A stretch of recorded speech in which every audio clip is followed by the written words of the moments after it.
Chapter 6. How Riches Come to You.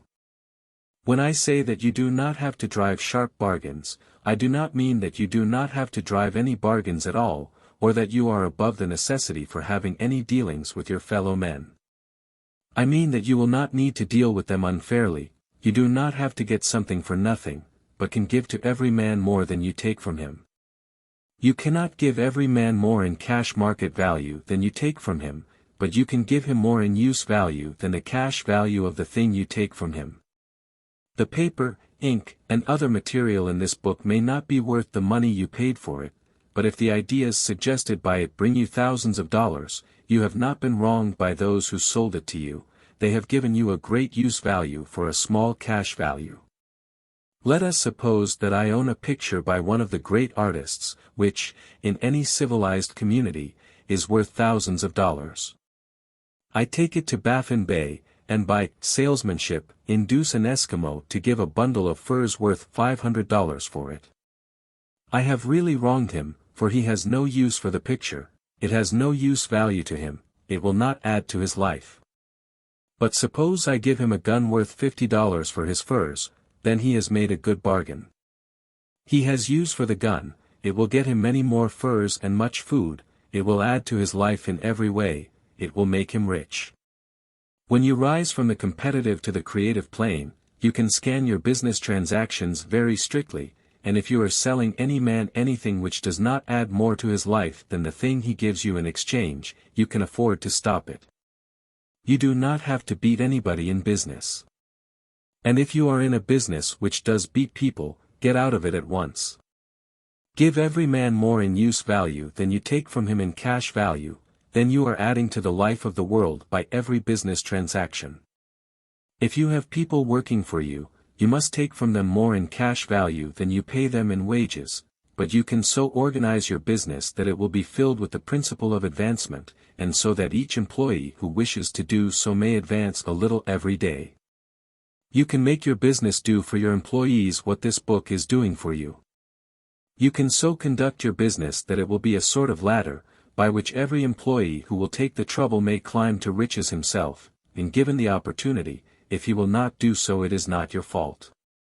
And finally, because you are to cause the creation of your riches from formless substance which permeates all your environment, it does not follow that they are to take shape from the atmosphere and come into being before your eyes.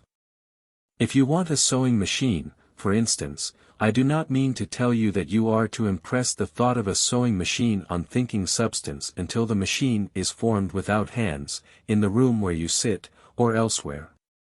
But if you want a sewing machine, hold the mental image of it with the most positive certainty that it is being made, or is on its way to you. After once forming the thought, have the most absolute and unquestioning faith that the sewing machine is coming. Never think of it, or speak of it, in any other way than as being sure to arrive. Claim it as already yours. It will be brought to you by the power of the Supreme Intelligence, acting upon the minds of men.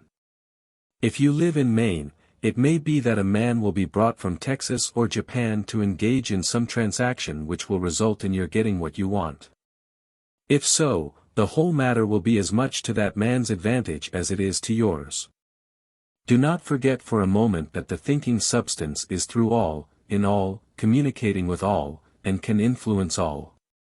The desire of thinking substance for fuller life and better living has caused the creation of all the sewing machines already made, and it can cause the creation of millions more, and will, whenever men set it in motion by desire and faith, and by acting in a certain way. You can certainly have a sewing machine in your house, and it is just as certain that you can have any other thing or things which you want, and which you will use for the advancement of your own life and the lives of others. You need not hesitate about asking largely, it is your Father's pleasure to give you the kingdom, said Jesus. Original substance wants to live all that is possible in you, and wants you to have all that you can or will use for the living of the most abundant life. If you fix upon your consciousness the fact that the desire you feel for the possession of riches is one with the desire of omnipotence for more complete expression, your faith becomes invincible. Once I saw a little boy sitting at a piano, and vainly trying to bring harmony out of the keys, and I saw that he was grieved and provoked by his inability to play real music.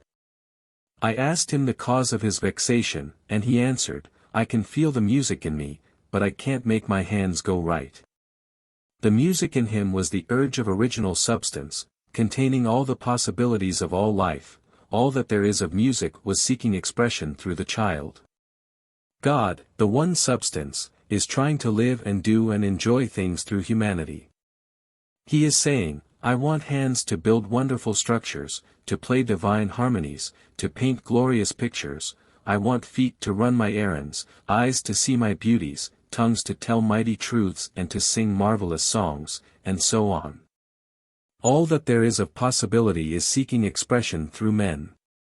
God wants those who can play music to have pianos and every other instrument, and to have the means to cultivate their talents to the fullest extent.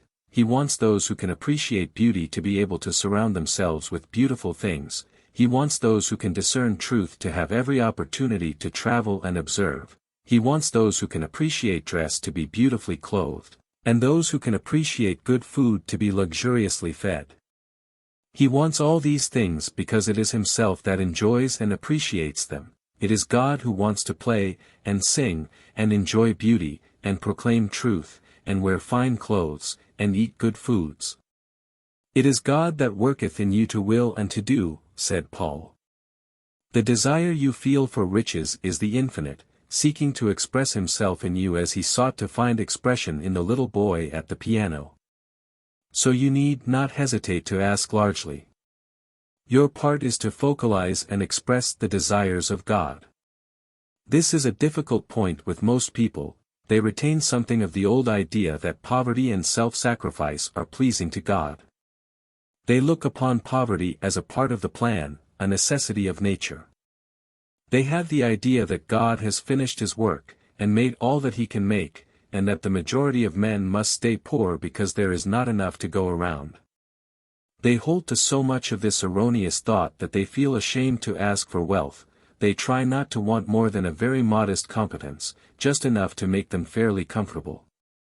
I recall now the case of one student who was told that he must get in mind a clear picture of the things he desired, so that the creative thought of them might be impressed on formless substance. He was a very poor man, living in a rented house, and having only what he earned from day to day, and he could not grasp the fact that all wealth was his. So, after thinking the matter over, he decided that he might reasonably ask for a new rug for the floor of his best room, and an anthracite coal stove to heat the house during the cold weather. Following the instructions given in this book, he obtained these things in a few months, and then it dawned upon him that he had not asked enough.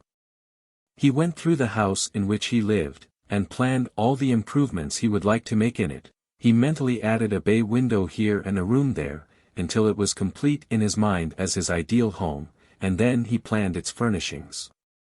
Holding the whole picture in his mind, he began living in a certain way, and moving toward what he wanted, and he owns the house now, and is rebuilding it after the form of his mental image.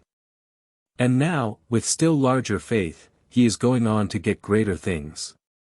It has been unto him according to his faith, and it is so with you and with all of us.